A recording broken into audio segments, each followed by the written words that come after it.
생명이 싹을 틔우는 봄입니다. 말씀으로 영이 자라는 매일 말씀 묵상. 안녕하세요 성도 여러분, 5월 22일 수요일 말씀 묵상 시작하겠습니다. 오늘 함께 나눌 말씀은 열왕기상 20장 1절부터 6절까지의 말씀입니다. 1 Kings chapter 20 verse 1 to 6 함께 읽겠습니다. 아람의 벤하닷 왕이 그의 군대를 다 모으니 왕 32명이 그와 함께 있고 또 말과 병거들이 있더라.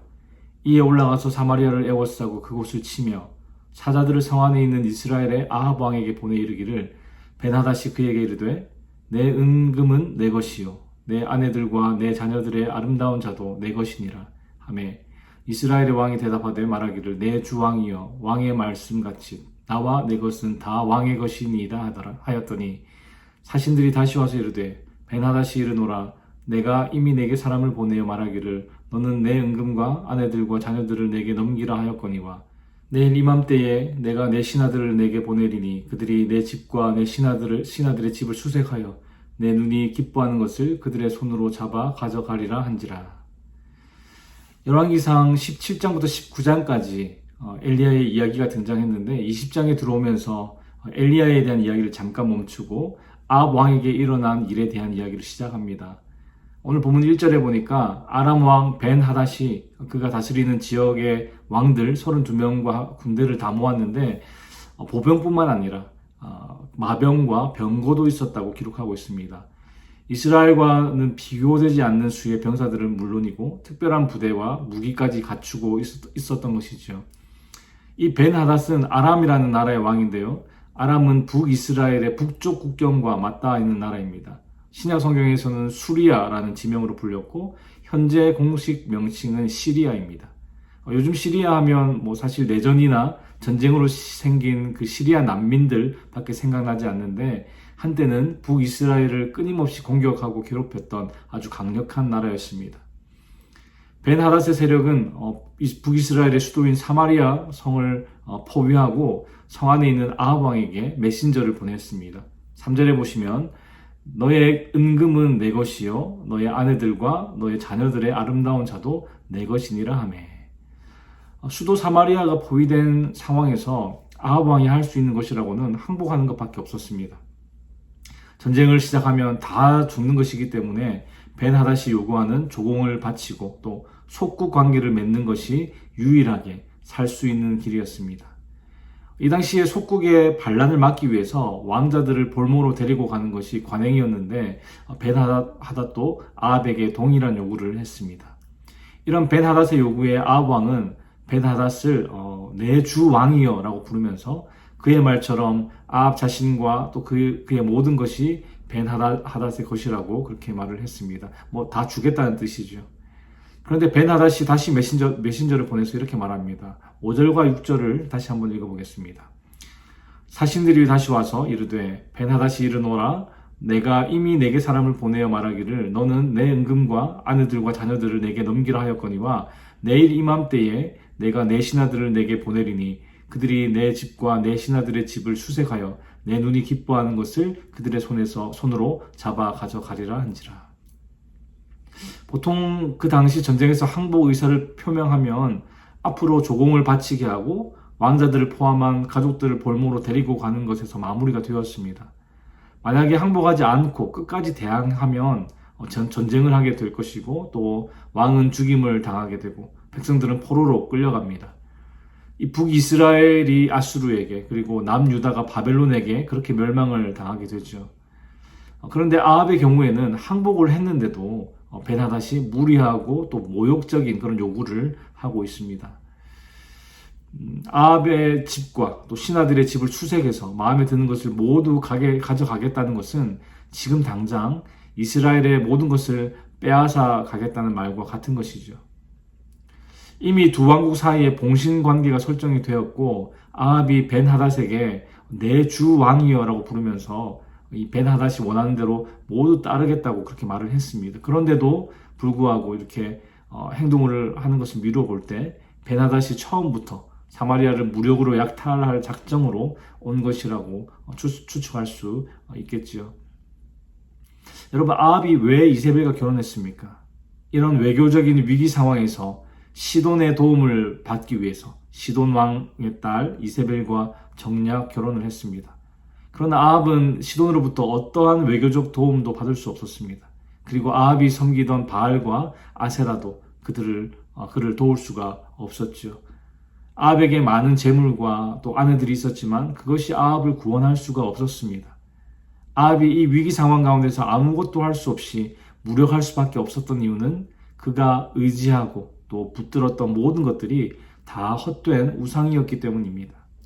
그가 붙들었던 바알과 아세라, 그가 의지했던 자기 아내의 나라 시돈, 그가 가졌던 수많은 재물들, 그 어느 것도 위기의 순간에 그를 구원해 줄 수 없었습니다.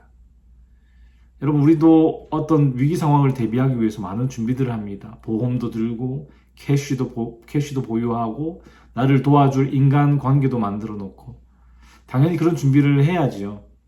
그러나 하나님보다 그것들을 더 의지하고 붙드는 것이 문제입니다. 아무리 인간적인 방법으로 위기에 대한 준비를 철저히 했다 할지라도 하나님께서 도우시지 않으면 그 모든 것들이 헛되다는 것을 오늘 말씀을 통해 깨닫게 됩니다. 성도 여러분, 지금까지 살아오시면서 인생의 많은 위기들을 겪으셨을 겁니다. 그래서 지금은 여러 가지 대비책들도 만들어 놓으시고 은퇴 후에 잘 살기 위해서도 준비하고 계실 겁니다. 그러나 우리가 궁극적으로 의지하고 붙들어야 하는 것은 그것이 아니라 여호와 하나님이신 줄 믿습니다. 지혜롭게 준비하고 또 대비하되 우리의 구원은 오직 여호와 하나님께만 있다는 것을 항상 기억하며 살아가시기를 주님의 이름으로 축원합니다. 오늘 다 읽진 않았지만 오늘 본문이 12절까지입니다. 이렇게 무리하고 모욕적인 벤하닷의 요구에 아합 왕은 나라의 장로들을 다 불러 모았습니다.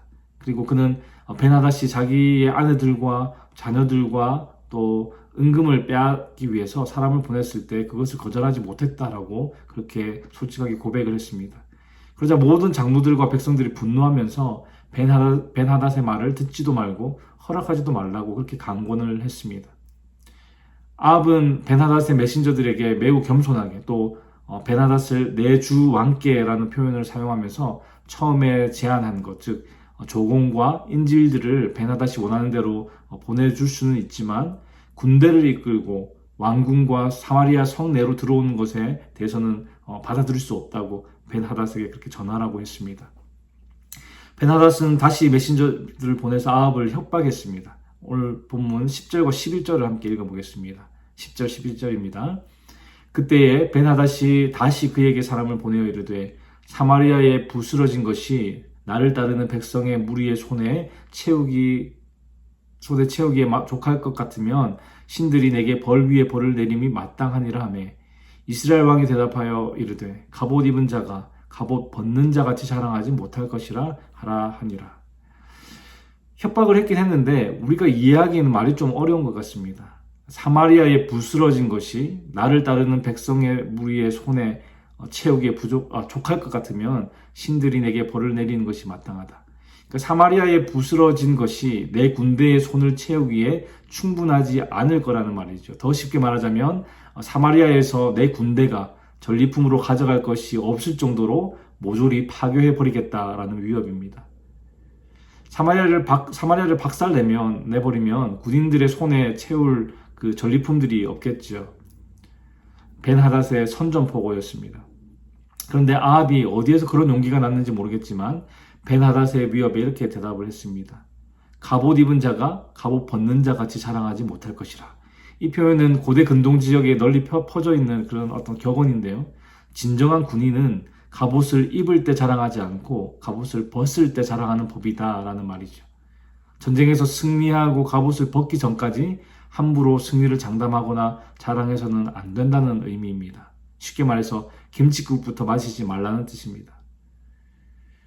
여러분, 이스라엘 백성들이 아람에 대항해서 전의를 불태우게 된 것은 아합의 리더십 때문이 아니었습니다. 오히려 아합은 이 무도한 침략자에게 맞설 생각을 하지도 못하고 그저 항복하려고 했습니다. 백성들이 마음을 모으고 아람의 요구를 거부하며 또 전의를 다지게 하신 분은 하나님이십니다. 하나님은 아합이 선하고 또 정직했기 때문이 아니라 이스라엘을 불쌍히 여기셔서 그 대적 아람과의 전쟁에서 승리하게 하셨습니다. 아합이라는 최악의 왕이 통치하고 있었지만 여호와 하나님이 이스라엘의 진정한 왕이 되셔서 당신의 백성들이 두려워하지 않고 맞서 싸울 용기를 갖게 하신 것이죠. 저는 오늘 말씀을 묵상하면서 제가 아합과 참 비슷하다는 것을 많이 느꼈습니다. 벤하닷의 어떤 무리하고 모욕적인 요구에 아합이 무력함으로 그것을 거절하지 못한 것처럼 저 역시 죄의 유혹이 다가올 때에 죄에 대하여 아무것도 할 수 없이 무력하게 거절하지 못하고 죄에 제 자신을 내어줄 때가 있습니다. 그러나 하나님께서 이스라엘을 불쌍히 여기셔서 아람과의 전쟁에서 승리를 주신 것처럼 죄 앞에 무력하고 천한 것 없는 저를 붙들어 주셔서 죄에 맞서 싸울 용기를 주시며 또 승리케 하시는 것을 경험하게 됩니다. 사랑하는 여러분, 비록 지금 우리의 모습이 부족하고 흠이 많더라도 죄 앞에서 무력해질지라도 하나님은 여전히 우리의 하나님이 되시고 우리의 왕이 되십니다. 하나님은 지금도 우리에게 전의를 다지게 하셔서 죄의 요구를 거부하게 하시고 죄와 피 흘리기까지 싸우게 하시며 결국에는 승리하게 하십니다. 오늘 하루도 우리에게 승리 주실 그 하나님을 기대하며 살아가는 저와 여러분들의 삶이 되기를 우리 주님의 이름으로 축원합니다. 기도하겠습니다. 하나님 아버지, 오늘도 말씀으로 우리에게 교훈 주시니 감사합니다. 주님, 아합이 하나님 외에 우상과 재물과 향락에 빠져 있을 때 그 누구의 도움도 받지 못하고 멸망의 위기를 겪게 되었습니다. 그러나 하나님은 여전히 이스라엘을 사랑하셔서 그들이 전의를 상실하지 않고 아람 군대와 싸울 힘을 주셨습니다. 그리고 그 전쟁에서 승리케 하셨습니다. 주님, 우리 또한 하나님을 위해 산다고 말은 하지만 하나님보다 재물과 향락과 세상의 성공을 추구하며 살 때가 많았고 또 그것들이 우리의 우상이 되어버릴 때가 많았음을 깨닫습니다.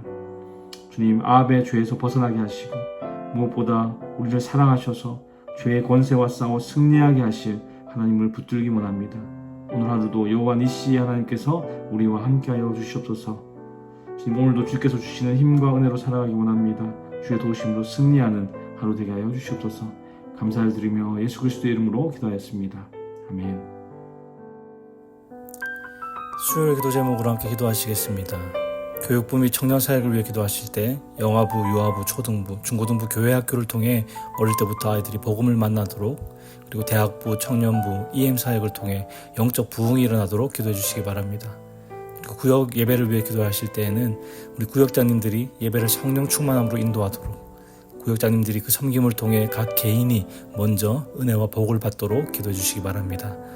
선교사님들을 위해 기도하실 때에는 네팔의 윤성철 선교사님, 터키의 하상욱 선교사님, 일본의 문일배 선교사님, 페루의 윤애경 선교사님을 위해서 기도해 주시기 바랍니다.